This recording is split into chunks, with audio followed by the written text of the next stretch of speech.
there, Grateful Gang. It's Lauren. We are live. It's Thursday night, December 3rd. We're in December already. Missed you guys last week. It was Thanksgiving, so I know everybody had their own things to do, but I heard from some of you in the group that, even laying low this year with Thanksgiving, that you had very good days. So I'm grateful for that.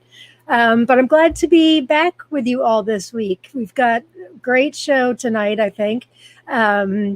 Great show for you next week, which I'll tell you about in a minute. And then a couple really cool things coming up too. So I love doing this show. I love the response that I get from all of you about doing this live broadcast. I tell people this at the end of each broadcast when they ask how it went or whatever. I'm always amazed at how many people, especially like people that live with chronic conditions, actually tune in and watch for the entire hour, and sometimes longer. Last week, thank you. Last week we had Ariana Katiri on the show for a very, very powerful hour. And I know a lot of you are still talking about it. Thank you, Ariana, for being here. It was wonderful. So that one went over an hour because we just had so much to say.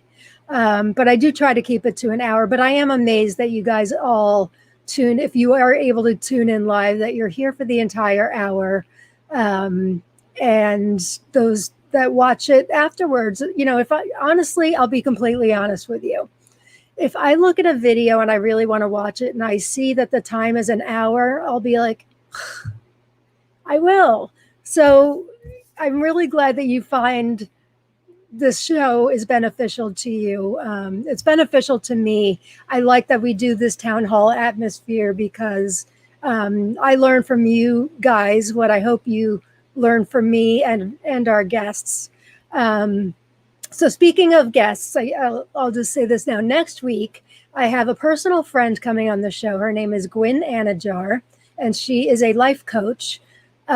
She lives in my town. Our kids grew up together. And we're in theater together, but she's a life coach. She's also a member of the group of Attitude of Gratitude with Chronic Pain.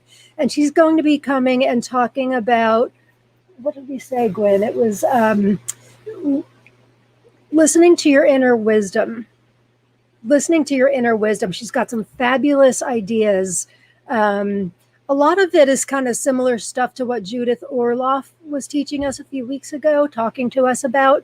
But Gwyn takes it a step further, and she's got a really awesome technique. She's also, I'll just say this now, she's giving away for free 3 consultations with her. But you have to be live watching the show to win it. We'll tell you how to win it once you're there. But it's very generous of her. Three appointments with her is very generous. So thank you, Gwyn. I'm very excited to have you here next week. It'll be funny that you're just kind of down the street, but we'll be separated. But that's all COVID, isn't it? So thank you to all of you who are here. I see more coming in. This is episode 29. So Gwyn, you're going to be here on episode 30. I can't believe we've been doing this so long. It kind of doesn't seem like it to me, but I'm psyched that, we're still coming up with really cool topics and things to talk about. So let's see who we got. We've got some comments here just to start things off. Diana's here. Good to see you. Good to see you too. Hi, Karen. Pamela Creighton's here. Hi there. Arlene's here. Good evening. Lindsay Lou's here. Hi, Aunt Lauren. So excited for today's broadcast. Thank you, Lindsay. My nieces and nephew and sister and family and my parents are always so supportive. I'm lucky. Hi, Linda. Glad you're here. Margaret's here. Hello, everyone. And here's Lindsay's twin sister, McKenna. Hi, Aunt Lauren. We're all watching here. Hello, Portland clan. I hope I look good on your big, big TV. Don't look that closely. Deborah Scott. Hello, everyone. Oops, I missed one. Jennifer Marler. An hour with you is like 20 minutes with someone else. That's a really great compliment. Thank you. I like that. I'm going to write that down and remind myself of that. Thank you. It goes so fast for me. And for anybody that's been a guest on the show, they'll tell you the same thing. It goes so fast. And I've had to actually set an alarm, which I actually forgot to set tonight, but I'll look down. I can't believe the hour's over already. So hopefully we get everything in that we want to talk about. We've got Sarah here. Hi, Sarah. My Aunt Betty's here. Hi, Aunt Betty. Mwah. I love my Aunt Betty. I've talked about my Aunt Betty a lot on the show. She sent me that poem Invictus by William Henley. I think I read it. I've read it a few times, but I read it a few weeks ago, I think. And she's just always thinking of me. Big supporter with getting my book done and everything. So thanks for being here, Aunt Betty. And Sarah says, hello, Grateful Tears. Hello. Karen's here. Hi, Lauren and everybody. Aunt Maureen's here too. I've got all the aunts here. And not only that, the birthday girl, my best friend from high school, who is her birthday today, Tracy Berger, who I call Bergs. I can't believe you're here tonight. Go enjoy your dinner with John. But thank you. You're such a sweetheart. And Tammy Blizzard, good evening. Good evening, and one more before we get started. Heidi's here too. Hi, everybody. So I realized I was texting with Karen Goldberg a little while ago, and I've been without power this week. We had a tornado.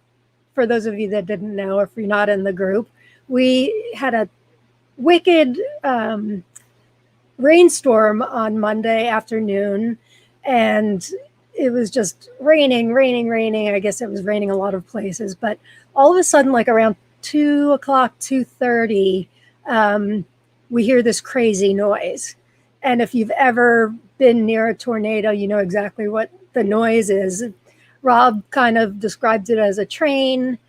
Jake kind of described it as kind of like a fire truck siren or something like that. All I know was it was loud, and it didn't last long, maybe 30 seconds, maybe more than that. But kind of knew after those noises the power was going out, and sure enough, boom, everything went out. The internet went out. The power went out. We only got power back yesterday.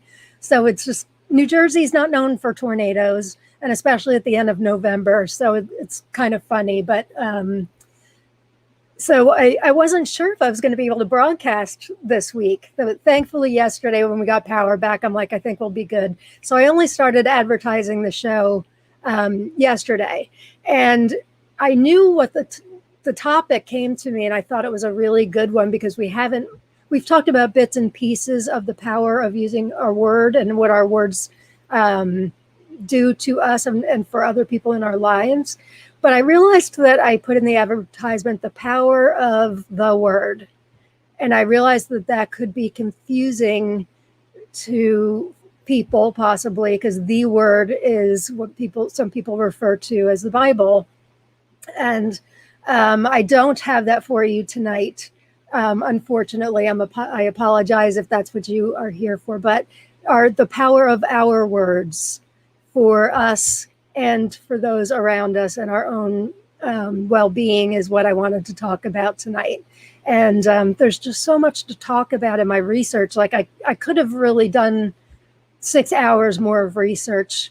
Of course, I would have not lasted the hour, but there's so much to talk about in how we change the narrative of our lives based on what we tell ourselves, and not just internally, but externally, what we tell others, what we portray by using our word, and how we have to be so careful in how we use the word. Oh, I told Riley I was going to use her joke. Speaking of the tornado, and we lost power. When I told her that the episode was about the power of your word, she said, oh, so I assume you're going to lead with, and you didn't have power yesterday, but now you've got power. And she knows, like, my mom jokes perfectly. I wasn't going to use that, but now I am. Thank you, Riley, for the awesome sauce joke. I told you I'd say it on the air. Let's see who else we've got here. Pamela Creighton. Happy birthday, Tracy. Yep. And Lena Canalicchio is here. Hi there from Philly. Glad you're here. Glad everybody's here. So, and I'd like to hear from you guys as much as possible in this talk tonight, because I have no doubt that you've got things to say. One of my favorite books, which I'm going to be talking about a little bit tonight, is this book. We did it in our book club last year, I think, The Four Agreements by Don Miguel Ruiz. It's a tiny little book. So my story behind this book is it was given to me. I celebrated my 43rd birthday at rehab. Woohoo! But learning how to cope with, obviously, my drinking problem, but also with living with chronic pain and illness. And my rehab actually had a gift shop. So my pain comrades in my group bought this book for me as a birthday gift. And I didn't really know, I hadn't heard of it before. I saw it said on the top something about Oprah and Super Soul Sunday or whatever. But honestly, since then, I have read it umpteen times. I refer to it a lot because it's 4 simple rules that the author, and it's like a whole lifestyle, the author says that if you follow these rules, you will greatly reduce the suffering in your life. And the very first one of those rules is be impeccable with your word, which sounds, it sounds simple enough, but it's not. As you guys, I'm sure, know, it's not simple. It's not easy. It's simple in writing and looking at it, but incorporating that into our lives, depending on what is going on, is not easy. And I'll talk a little bit more about what the author says about being impeccable with your word. But I think that's kind of where I got the idea for the topic tonight, about how powerful our words are. Now, when you live with chronic pain and illness, we tell ourselves things that are maybe not true. They're our opinion about ourselves, which is not truth.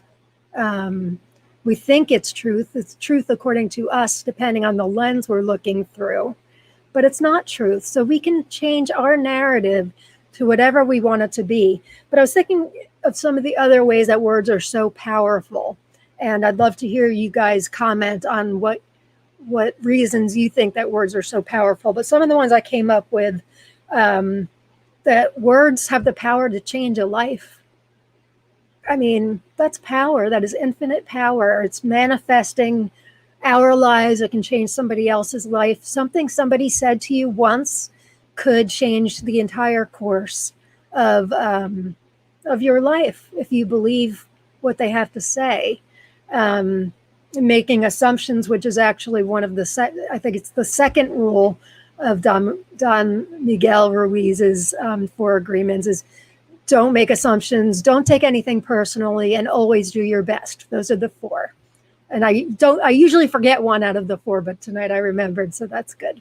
So we can have assumptions about our condition. We can have assumptions about other people and speak to others about those assumptions.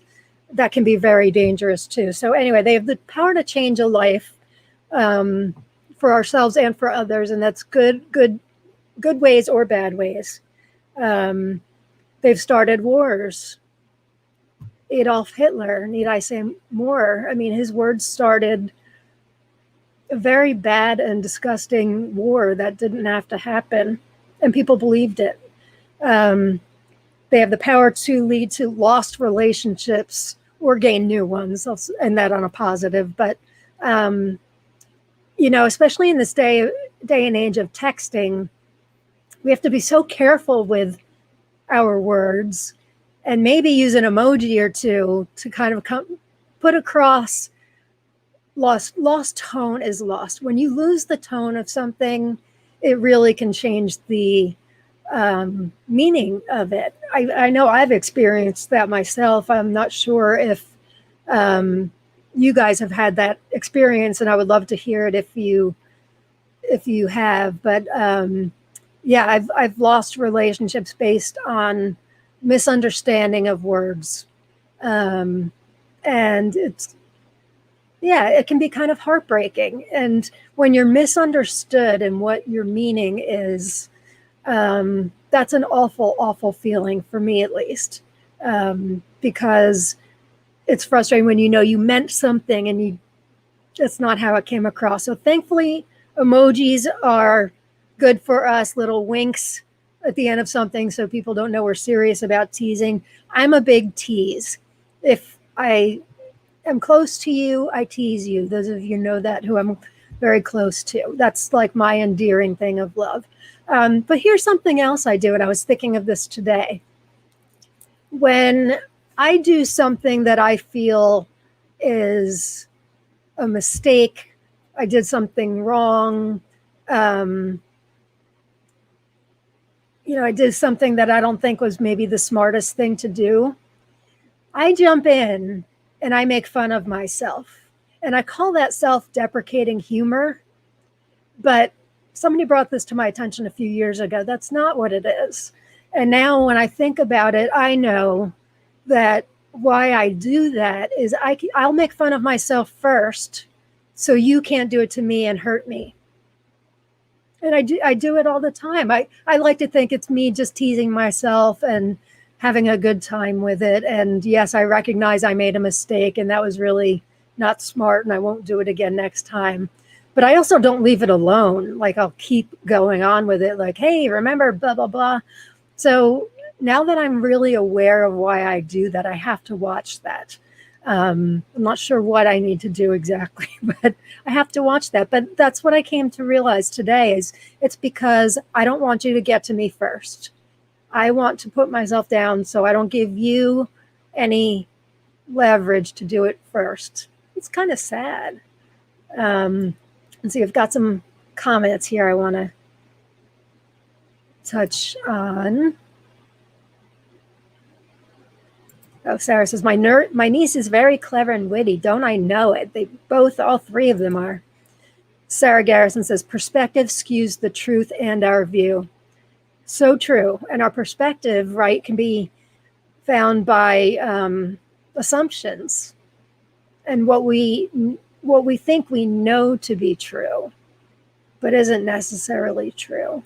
Good point, Sarah. Robin says it's the reason the affirmations work. And I definitely am going to be talking about affirmations next, but completely agree with you. Affirmations are awesome. Sarah says, words bring either life or death. You're right. I mean, that's a power. I can't think of any more power that we can have other than the ability to share our word.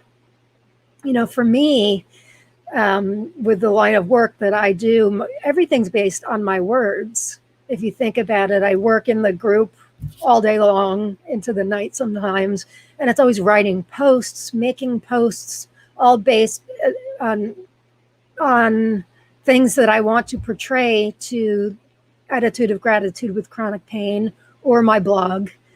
And I have to be really careful with my words. Maybe careful is not. No, I have to be careful. I have to be very, I don't know what the word is. I'll just go with considerate with my words and try as best as I can to say it so you understand what I mean and maybe get some benefit out of it. So I do that with the group every day. I write a lot. My blog, I've started writing more on, the book. And then Thursday nights, and Flush the Format, our live chats twice a week. It's all talking, not just me, but everybody. And then this now on Thursday nights is all talking. So I've got to be really careful with my words. If I've offended you ever, I'm sorry. If I've teased you and offended you, it probably wasn't, well, it definitely wasn't meant. I never want to hurt anybody. But I do have to be extremely careful with our words, as we all do. But I was thinking about that today also. Like everything I do is based around my words. Margaret says, words have the power to open hearts and minds. Yes, they do. And change minds too, don't they? That's a beautiful thing. As long as people are willing to have an open mind, their minds can be changed based on words. Tracy, the birthday girl, can I say the best thing I've ever heard is everyone has their shit, which has level set me so many times. So Tracy, did I bring that up? Was that at rehab? I came up with that one. So when I was at rehab almost 8 years ago, Tracy came and visited me several times, which is why she's just the bestie friend from high school ever. It may have come before that, but I always say everyone has their shit. Excuse my language, girls, and Alexander, please excuse my language, and Mom, if you're on. But that's what Tracy and I say to each other. And it's just because, people, we never know what goes on behind closed doors, do we? We strive often for this perfection that we think exists that doesn't exist. Nobody's perfect. And I don't know what we're striving for exactly. I strive for progress, not perfection, because I know I'll never hit perfection. But yes, Tracy, that's saying we never know what goes on with people. A lot of people in our group, I think me included, people that wouldn't necessarily know that we're sick, meeting us, they may not know if you don't have any gear on you at the time. Tremors might be a giveaway, but I usually have a smile on my face and some nice stuff to say. So people may think, I've actually been told this once and not that long ago, that my life is perfect. I've got the perfect husband, the perfect family. I forget what else she said. I guess I had a cute handbag that day or something, cute handbag. I don't know, but I had to laugh. I'm like, you do remember that I'm an alcoholic and live with pain every day? And she's like, I didn't even think of that, which I guess is a good thing. But yes, and so you never know what goes on behind closed doors, do you? Thank you, Tracy. I can't believe you're here on your birthday, you silly girl. You're the best. Sarah's got a heart. Let's see. Robin, there's no sarcasm font for comments in social media, and people lose their minds taking a flippant remark literally. That's true. That's when I try to use the little winky guy, and hope that the winky guy does what he's supposed to do. There should be a sarcasm font. That's a great idea, actually. The internet is so dangerous, and it's also dangerous from the point of people find their bravery behind it. You guys know what I mean? That, especially in groups where you really don't know many people, maybe it's a common interest of yours. Say planners, just off the top of my head. I may or may not belong to a group on planners or two.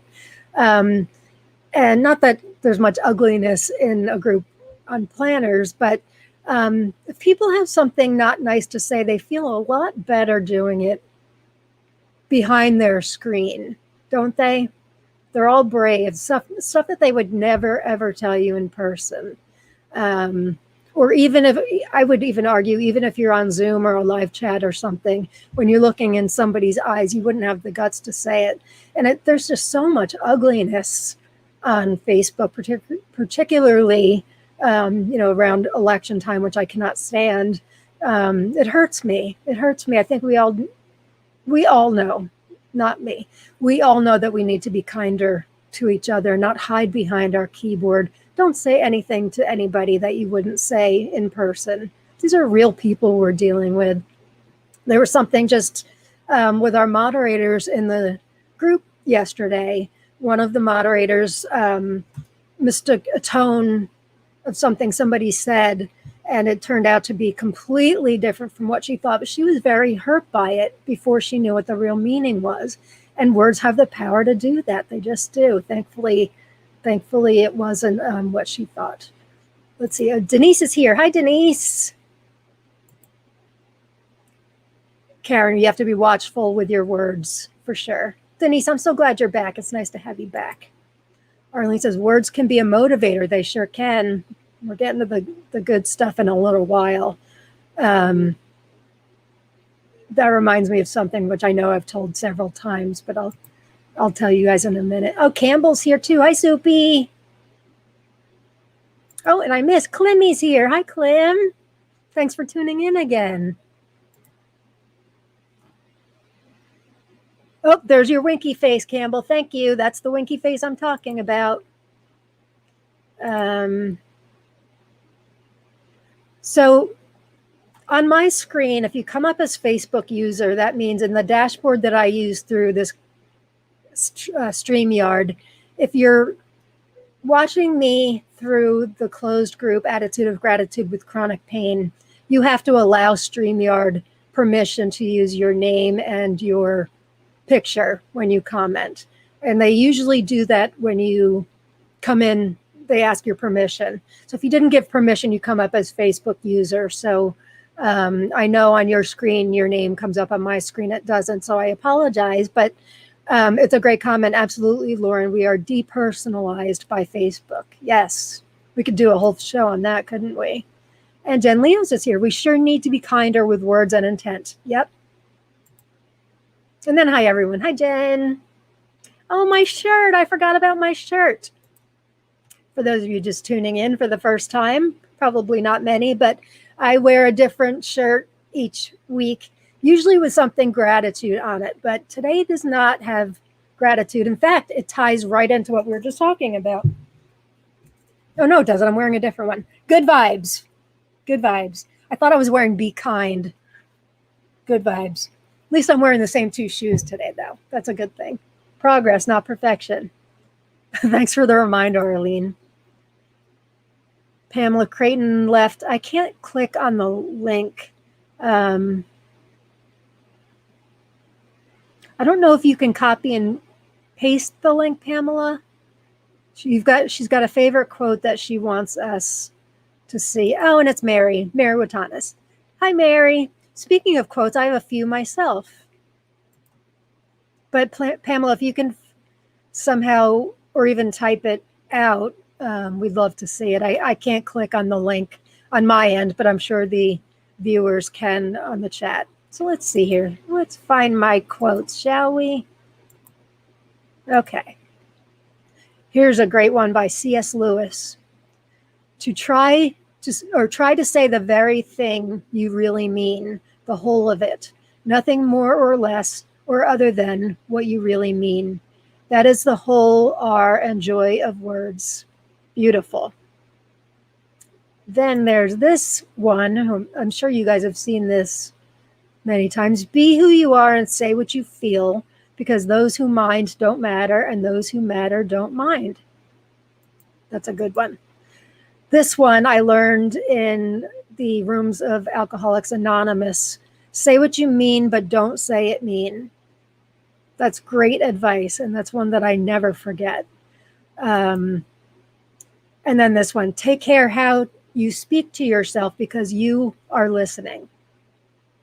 Good stuff. Yeah, Pamela, hopefully you can get that for us. I wanted to read you so many things. I'm wondering what to read first. I guess I'll read this first. I've mentioned this a few times. Dr. Bruce Singer has been on our show a few times. He's a good friend of mine. And he ran the chronic pain and recovery program at my rehab. And the very first day I got there, he gives this assignment to everybody. He asked us to write a letter to our pain. So I found this. Now this is dated July 12th, 2013. My mindsets have changed a lot since then because I was clearly in a very bad spot then, just coming off of a terrible alcohol problem and being completely humiliated by the entire thing, confused, thinking my life was over. But it's still interesting. I read it earlier. Dear Pain, you are a pain. Oh, and I apologize for the language, Portland kids. It's not too bad, but there's a couple things. And you are a pain, and not just a pain in my, let's say, butt, but also a pain in my neck, hips, knees, shoulders, and most other joints and nerves in my body. Basically, since this flare started 4 years ago, you've been kicking my butt, and I have let you take over my life. Well, I'm writing you this letter to let you know that our relationship is about to drastically change. I'm spending the next month at a place that is going to teach us how to coexist. I wish I could just break up with you like I did with alcohol, but I have to be realistic. I may always have to live with you, but in these past 4 years, I slowly let you take charge of me. I'm not sure how or why I let you do that. I used to be such a control freak, yet I surrendered to you and let you take over my life. I guess I grew tired of fighting you. To be honest with you, I'm still tired. If it weren't for my DUI 22 days ago,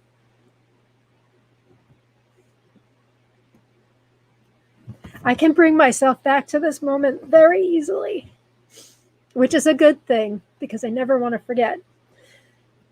If it weren't for my DUI 22 days ago, I would be in my daily spot right now, but on the couch, watching some kind of Real Housewives franchise and wondering when I could take another Vicodin and when I could go to the liquor store.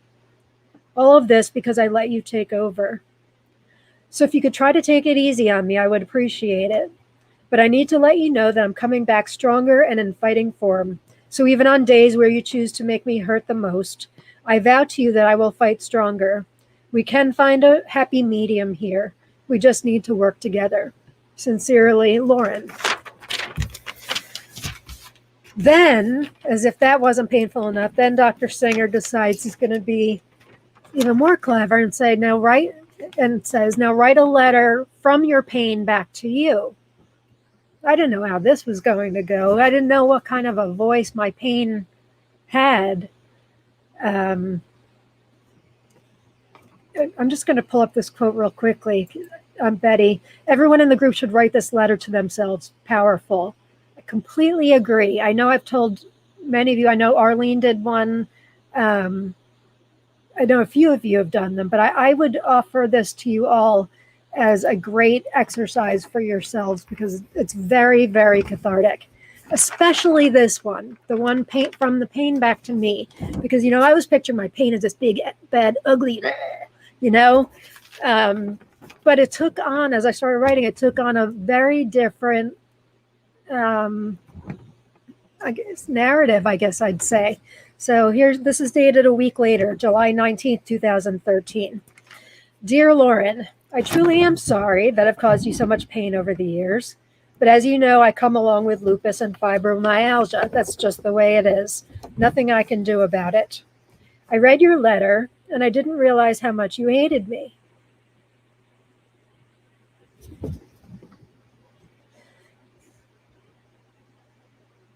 I'm kind of surprised, to be honest. When I first came into your life many years ago, you fought me and worked with me. I admired your strength.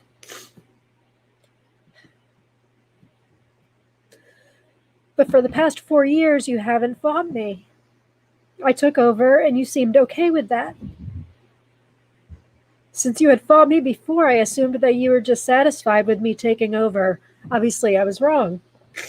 I was also confused because you developed some self-destructive behaviors that only made me come back worse.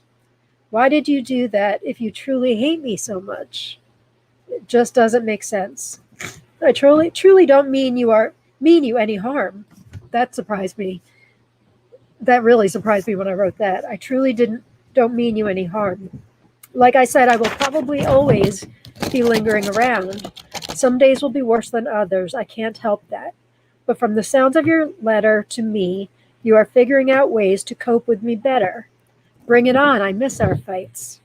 Don't give up, girl. We can work this out together. Signed, Pain, or as you called me, Pain in the Butt. The PS is going to get me. PS, I see you found your smile again. I thought I had stolen it. It's good stuff, guys. That's how powerful words can be. This simple exercise that really had so much meaning. Dr. Singer is just brilliant in doing that.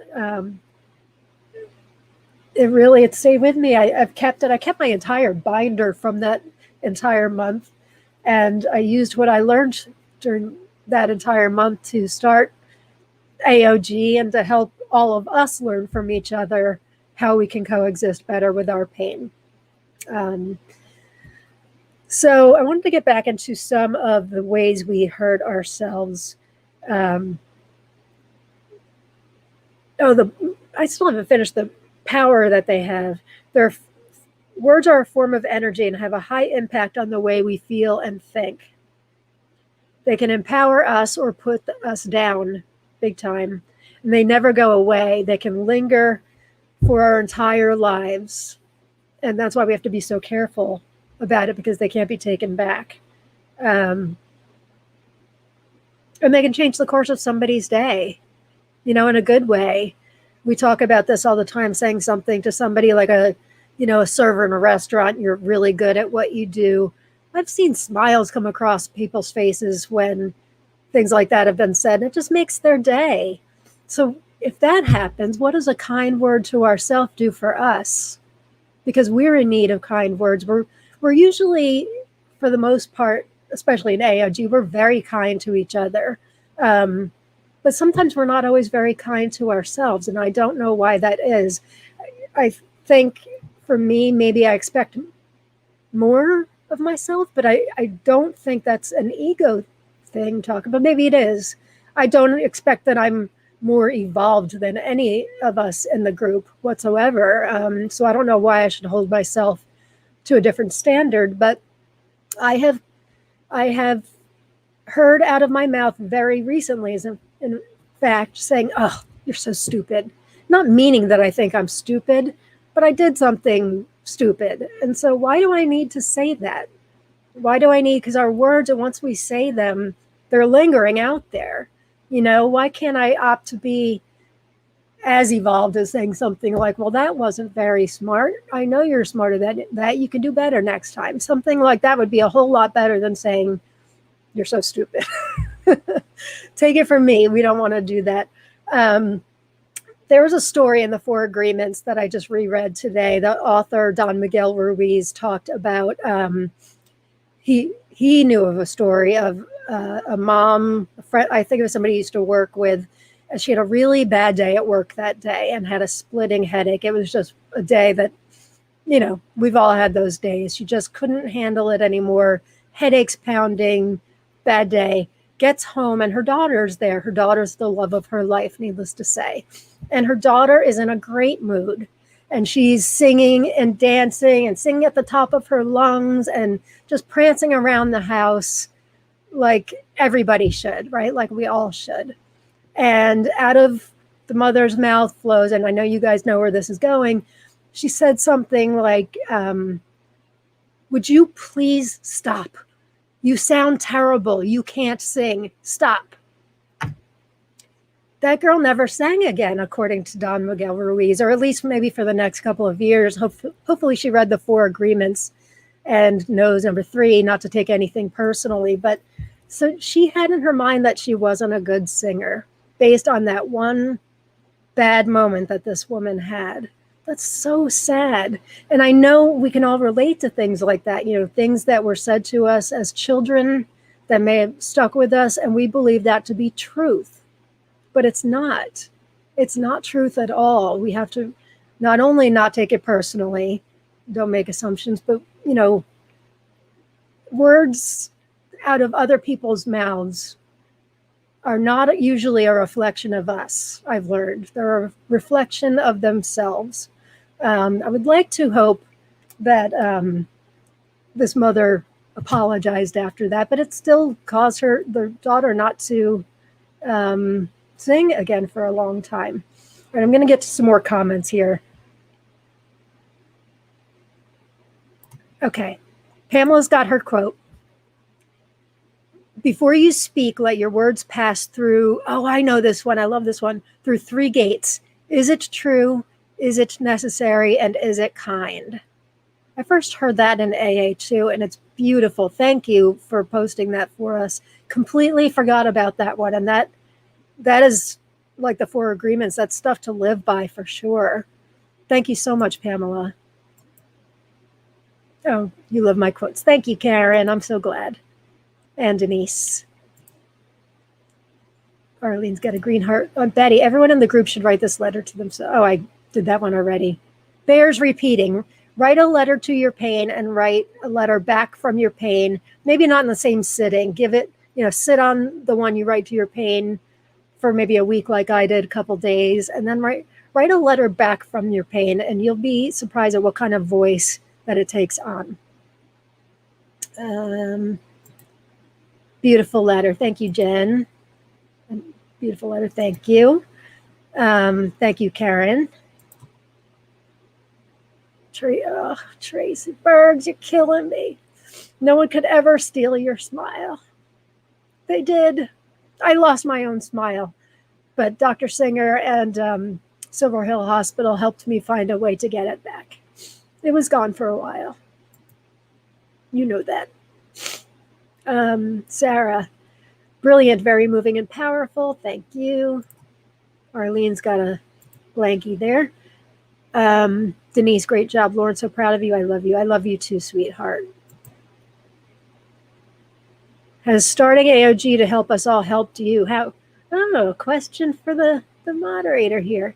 It's totally helped me. It helps me every day in so many ways. How? Gosh, that's a really loaded question too. I mean, I'm a self-taught. I'm not a doctor.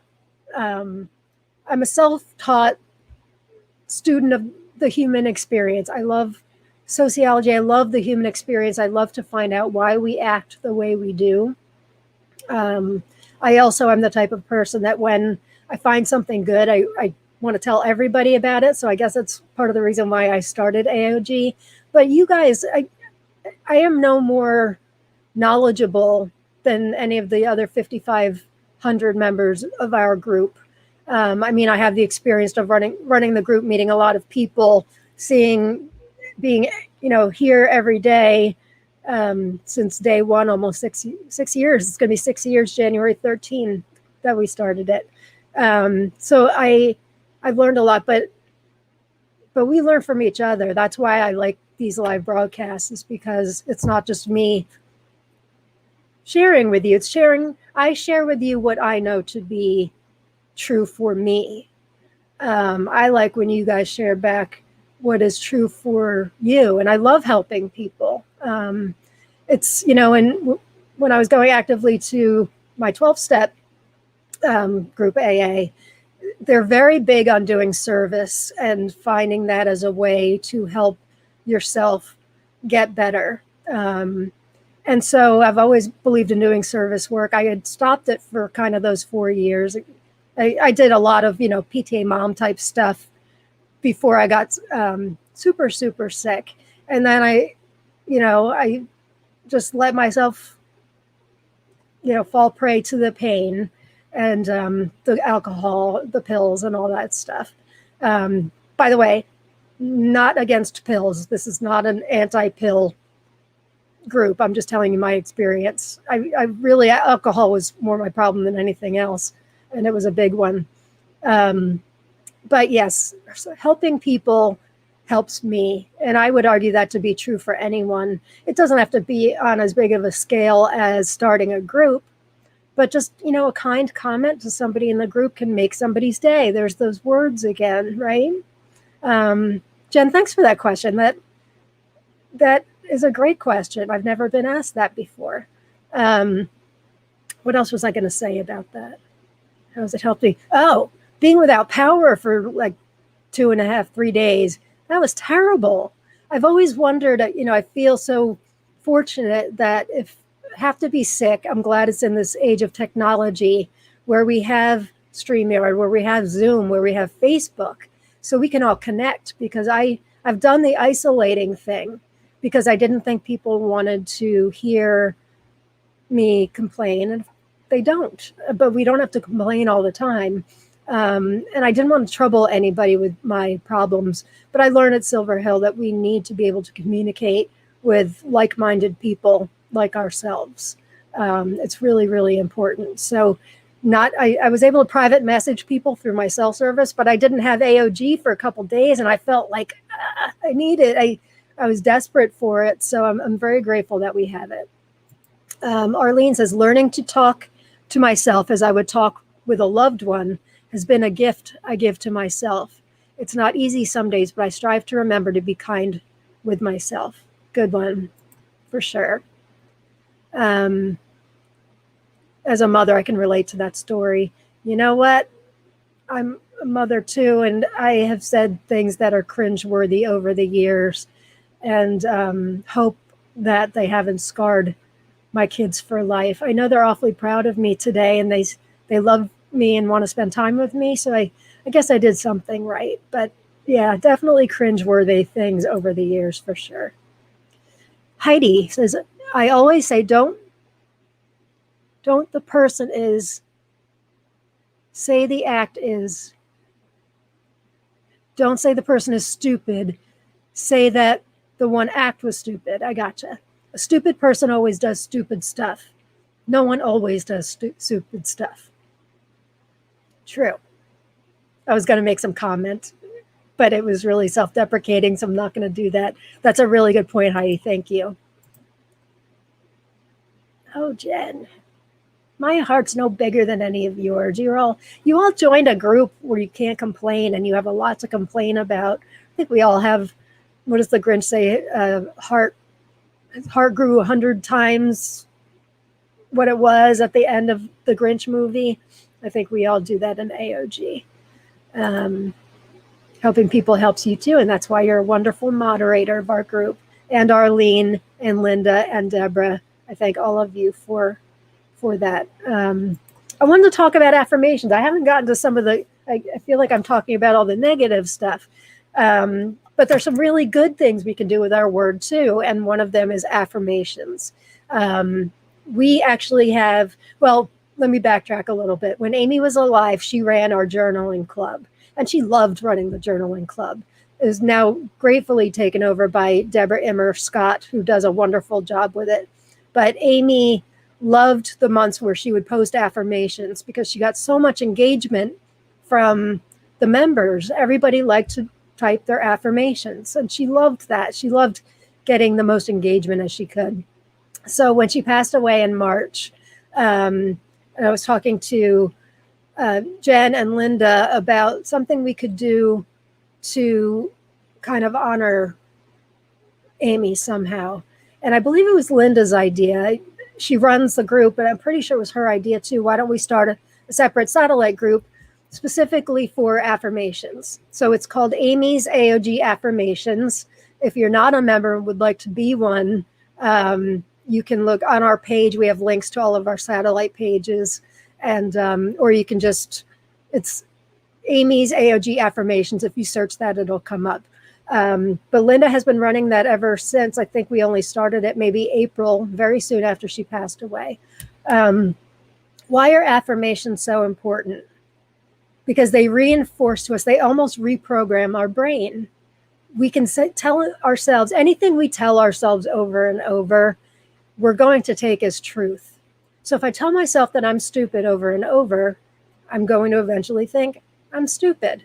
And I don't think I'm stupid. So I don't know why I say these things, but you guys know what I'm talking about. I mean, I don't think that we all can't relate a little bit to that. But affirmations are extremely powerful. And the affirmations that we use in the group are all, I believe, unless Arlene has been doing the posts now, which I'm also very grateful for. You do a beautiful job. They're by Louise Hay. Louise Hay was a self-help guru who passed away a few years ago, and boy, did she made such a mark on this world with affirmations, and have one of her gratitude books back there. She was such a wonder. But she believed wholeheartedly in the power of affirmations. So Linda and Arlene will post something every single day in this group, and the only thing you have to do is say it out loud or type it, or both. Doing both is great. There's something about, repeating that reinforces it, especially if you do it first thing in the morning, and Linda does post them first thing in the morning. It can help us, the positive words, I should say, to ourselves can change the course of our entire day. So I highly recommend the group if you're not already a member.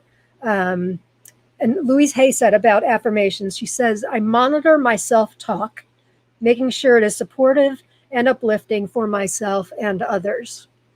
That's great advice.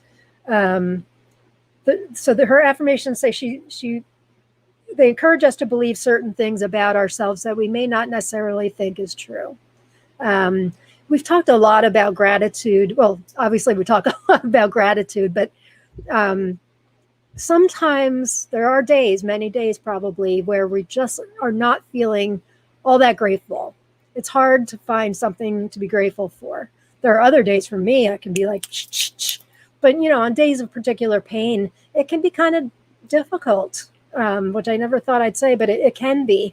So what we teach in Attitude of Gratitude with Chronic Pain is to, it's proven, studies have shown that if you just say you're grateful, find something, find anything, big or small, clean air to breathe, clean water to drink.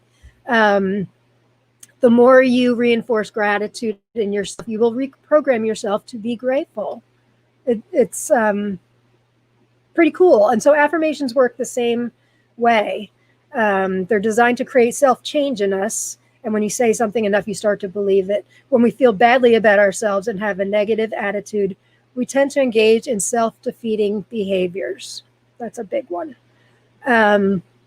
So I wanted to get back to the 4 Agreements by Don Miguel Ruiz. He talks a lot about self-talk and being impeccable with your word. That's really, what does impeccable mean? I mean, that's a big word with a whole lot of meaning rather. He says that being impeccable with your word is speaking with as much truth as possible of your truth, being true to yourself, not trying to people please somebody else and saying what we think they need to hear. But I could argue that one too. Saying something to somebody because they are having a bad day and they need to hear something really nice, that's different. But let's go by the word say. We talk about this a lot. Saying no. When we know we're overscheduled, when we know we're not feeling well, when we know we really shouldn't do something. Saying no can be very difficult for some of us. I know a lot of us, especially those who identify as empaths, it can be no, but it is something that really needs to be done. So that's part of being impeccable with your word, being honest with yourself. Nobody is going to think less of us if we say no. And we don't need to go on for 20 minutes explaining why we're saying no. We don't need to. If you want to explain a little bit, that's fine, but we don't, because it's almost like we're trying to convince ourselves when we do that. No, somebody told me this once, no is a complete sentence. And, like I said, I don't always do it, but I'm trying to get better at it. It's so important for those of us with not only chronic pain and illness and disability, but any of us who struggle with emotional disabilities, emotional pain. And let's be real, who isn't these days? Who isn't struggling with something? We need to be true to ourselves. And that's what Don Miguel Ruiz was talking about with being impeccable with your word. Gossip, no. Gossip is a big bad thing that I wish was never invented. And I was thinking about it today when I was writing a little bit about it. What is gossip and what is it designed for and what benefit do we get out of it? I don't see a benefit. Does it make us, when we're saying it, does it make us feel more important that we know something that the person we're talking to doesn't? Does it make us seem better? I'm tending to go more towards that right now, is that it makes us look better if we're gossiping about somebody else, because at least they're not gossiping about me. But chances are they are. If I'm gossiping about somebody else, they're gossiping about me too. It's such hurtful language that really is not necessary. Most of the time, gossip we don't know to be fact. And in the book, Don talks about the example of maybe those of you with children, or when you were in school yourself, there was always a teacher or two that you were told, you don't want that teacher. They give a lot of homework. They're kind of a pervert, like things like that. There was always like the score on certain teachers, right? And so if we start spreading that as truth, it affects that whole person's reputation. So we need to let people experience the truth for themselves. That's a tough one. I used to be involved with all the PTA moms, and we'd talk about your kid wants this teacher, your kid doesn't want that other teacher. Well, I've known some kids to do really, really well with those lots of homework teachers. And, my kids have had a teacher or two that was told, and they're not the greatest, and they turned out to be great. So gossip is a hurtful and dangerous behavior that I think we can all perhaps look at ourselves. I try not to engage in it. I never talk about other members to another member. I'm very strict about that, unless it's something good, of course. But I feel very strongly about that. We come into AOG. It's a safe place. It's a closed place. It's a place where it's judgment free, and you're free to say basically whatever you want, as long as it's not complaining or something negative. But it's a safe place. And in Flush the Format, the same thing. Safe place to share, because where else do we have to do it? Maybe you do have other places, and that's great. I hope you do. But at least in our place, I feel very strongly about keeping it safe. Let's see, I'm going to look at the comments here. Arlene says, one of my favorite affirmations, I never stop learning and see opportunities for growth everywhere. I improve every day for the rest of my life. I love that. I love learning more about myself, doing these, broadcasts and having to think about things like, why do people gossip, and why do I put myself down? Why do I do the self-deprecating humor? It's fascinating, and I hope to learn from it. I think I do. Progress, not perfection. Thank you, Arlene. Diana, Louise had CDs. I bought them all. They were very helpful. I used them nightly years ago. She has a lot of books and CDs. You're right, Diana. Highly recommend them. But you can also listen to a lot of her stuff on YouTube if you don't have a CD player any longer, or you can, download it, I'm sure. Books through Audible, CDs through Audible. Yeah, she was a really special woman. So I refer to this one book of hers a lot. All about gratitude. And so as you can see from the markers I have in there, I've used those. Every time there's a marker like that, I've talked about it in one of these broadcasts, which is cool. So yes, definitely go out and get her CDs. Make yourself familiar with her work. It was very important work. She and Wayne Dyer. Is Dwyer or Dyer? How can I not know this? Whatever. They were ahead of their time, in my opinion, as far as incorporating these things into our daily lives in order for us to live the happiest, most fulfilling lives possible. So I thank them both for that. It was a shame when they both died, I think, within the same year. Pamela says, I agree, affirmations are very powerful, and our spoken words in every way can create our realities. In the past, I would have said, I cannot do yoga anymore. I now say, for now, yoga is on hold, and I look forward to it being a part of my life again. That's terrific. That's great advice. You're so right. Our spoken words can create our realities. You're so right, because what we tell ourselves, we start to believe is true. I can't walk down the block anymore. But if we say for now or at this moment, it takes on a whole new meaning. Thank you, Pamela. That's terrific. Pamela says, I've listened to them and spoken them aloud while driving, or whilst driving, as you guys say, in your section of the world. I love the way you talk. Diane, I need to find them. Might take a month. They are here somewhere. And you're not disorganized. You're organized, challenged at the moment. Trying to make it into a positive. I don't know that I made that any more positive. Sarah says, did you know there's a Facebook private discussion group on this book, The Four Agreements? You'd be awesome. Well, thank you. I did know that. I haven't been on in a long time. I think I'm a member, but I don't get the notifications anymore, like we talked about in Flush the Format yesterday. I have to re-up my notifications on that. It's a great book. Highly recommend it. Arlene says, thank you, Lauren. This was a great topic. It is 9 o'clock, isn't it? I had so much more. I had something I wanted to read of Tony Bernhard's. If you own the book, How to Be Sick, which I highly recommend. Tony's been on the show a few times. She has a whole section about ways that talking can increase our suffering, especially victim talking, using words like ugly, stupid, the victim talking, like Pamela was just saying, can really change the way we look at everything.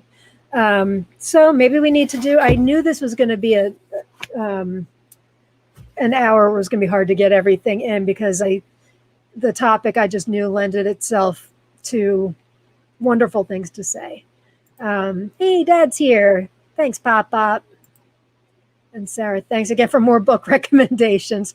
3 more on the way. Sarah's great. She's always asking, you know what? I can't read it, Karen. I really need to try staying at an hour, but I will photocopy it and send it to you. Okay. In fact, I'll actually do that. I'll put it in the group.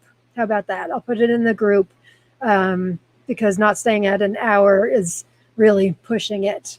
But I promise I will. And my mom says, happy birthday, Tracy. Love, Mrs. B.